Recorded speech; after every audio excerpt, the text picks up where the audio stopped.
seorang suami pulang membawa ibunya dari kampung. Istrinya dan mertuanya menyambut ibu tersebut dengan baik. Suami berencana mengajak ibunya ikut liburan bersama mereka, dan sang istri senang karena liburan akan menjadi lebih ramai. Namun, setelah suami kembali ke kantor, mereka berubah sikap. Mereka mengeluhkan kehadiran ibu yang dianggap menambah pengeluaran dan menganggap ibu bau serta kotor. Mereka melarang ibu untuk menyentuh sofa. Sang ibu merasa sedih, duduk menjauh sambil berkata bahwa dia tidak minta ikut, melainkan anaknya yang mengajaknya. Mereka pun berusaha mengusir ibu keluar rumah. Tiba-tiba suami datang dan bertanya apa yang sedang terjadi. Istrinya menjawab bahwa dia hanya sedang memijat. Ibu yang sedih mengatakan ingin segera pulang ke kampung. Suami mulai curiga dan memaksa istrinya jujur. Istri menjelaskan bahwa dia tidak ingin ibunya ikut liburan karena menambah biaya dan repot. Sementara ayahnya bisa ikut. Ia menyebut ibunya kampungan dan berbeda dengan ayahnya, yang biasanya selalu ikut liburan. Suami yang kesal menampar istrinya karena merasa istrinya dan memarahi mertuanya, yang tidak bisa mendidik anaknya. Ia kemudian memutuskan ingin menceraikan istrinya dan menyuruhnya keluar dari rumah, karena rumah tersebut dibeli oleh ibunya dengan tabungan, sehingga mereka yang harus pergi. Menurut Anda, apakah sikap pria ini bisa dibenarkan?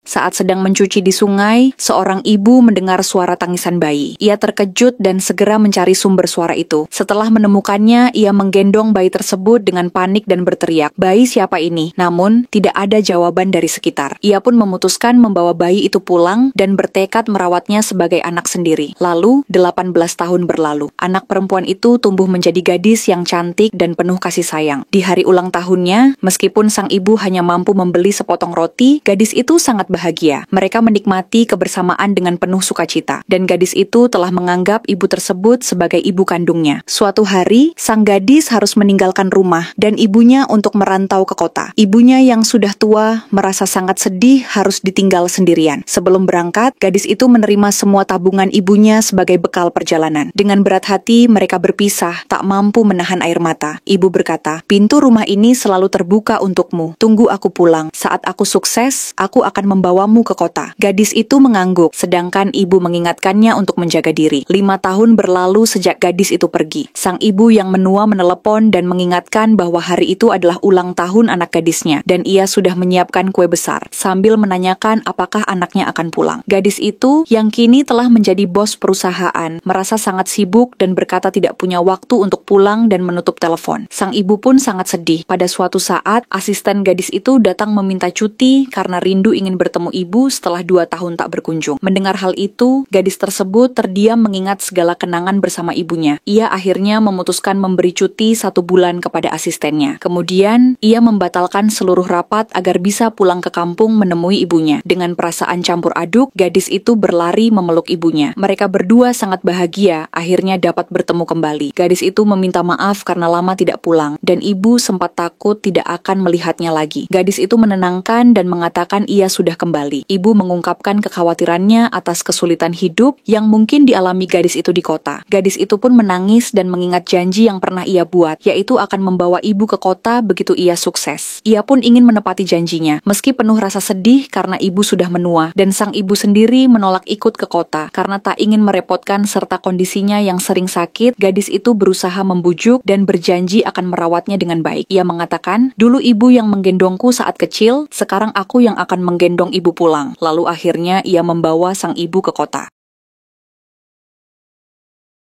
Sekretaris datang menemui bos dan memperkenalkan seorang pembantu baru. Namun, gadis itu terkejut ketika melihat bos memegang liontin yang mirip dengan miliknya. Dia menduga bos adalah teman masa kecil yang dulu pernah bertukar liontin sebelum berpisah dan tidak bertemu selama 15 tahun. Bos menyuruh sekretarisnya pulang, tapi saat dia sedang menelepon, gadis itu diam-diam menyentuh liontin bos. Bos melihat dan langsung marah, mengingatkan bahwa liontin itu sangat berharga bagi dirinya dan mengancam akan memecatnya jika berani menyentuh lagi. Gadis itu minta maaf, lalu bertanya pada sekretaris siapa nama bosnya. Setelah tahu nama bos adalah Max, dia kaget karena itu benar teman masa kecilnya. Saat sekretaris pergi, gadis itu mengeluarkan liontinnya, termenung bahwa kini mereka sudah berbeda jauh dan dia merasa tak mungkin bersama bos. Keesokan harinya dia mulai memasak untuk bos, menunggunya pulang sampai larut malam hingga tertidur di meja. Saat makan, bos bilang masakannya persis seperti masakan kampungnya, membuat gadis itu salah tingkah dan bilang masih punya pekerjaan pekerjaan di dapur dan meninggalkannya. Keesokan harinya, bos pulang dalam keadaan mabuk. Gadis itu membantunya duduk di sofa. Saat hendak pergi, bos menarik tangannya dan memanggil nama kecilnya. Gadis itu menangis karena ternyata sangat dirindukan bos. Dalam hati, dia bilang tak masalah jika bos tidak tahu siapa dirinya. Yang penting bisa berada di sisinya. Keesokan harinya, bos terbangun dan kaget melihat mereka berpegangan tangan. Dia merasa ada sesuatu yang familiar dan menutupi gadis itu dengan selimut. Sebulan kemudian, gadis membawakan sup ke kantor. Bos bertanya dari mana asal sup itu karena rasanya mirip masakan kampungnya. Gadis itu jawab dari Xinjiang. Bos mengatakan dia juga berasal dari situ. Namun gadis itu beralih bahwa Xinjiang wilayah yang luas. Bos bertanya apakah gadis pernah melihat liontin yang mirip miliknya. Gadis mengatakan tidak mungkin karena Xinjiang luas dan mereka mungkin tidak saling kenal. Bos lalu ingin memberikan gadis itu cuti agar dapat pulang ke kampung dan menemui keluarga serta anaknya. Tapi gadis menjawab dia tidak butuh liburan dan belum menikah. Bos bertanya apakah dia menyukai seseorang dan gadis mengakui bahwa dia mencintai kekasih masa kecil yang telah lama terpisah. Saat ditanya nama kekasihnya, dia enggan menyebutkan dengan alasan bos juga tidak perlu mengetahuinya. Di jalan, sekretaris melihat gadis memegang liontin bos dan memberitahukan kepada bos. Bos terkejut dan segera mencari gadis itu. Ia mencari kemana-mana dan akhirnya menemui gadis itu. Dia yakin gadis itulah orang yang selama ini ia cari. Bos memanggil nama kecil gadis itu, membuat gadis terkejut bahwa liontin mereka sama persis dan menyadari gadis adalah kekasih masa kecilnya yang selama ini sudah mengenalnya, namun tidak mengungkapkan. Gadis itu bilang dia takut karena perbedaan status. Bos orang kaya, sedangkan dia pembantu biasa, sehingga merasa tidak layak bersama. Pria itu langsung memeluknya dan berjanji akan selalu mencintainya dan tak akan meninggalkannya lagi. Gadis itu terharu dan bos juga menceritakan telah bekerja keras agar bisa menemukan dan membahagiakannya suatu saat nanti.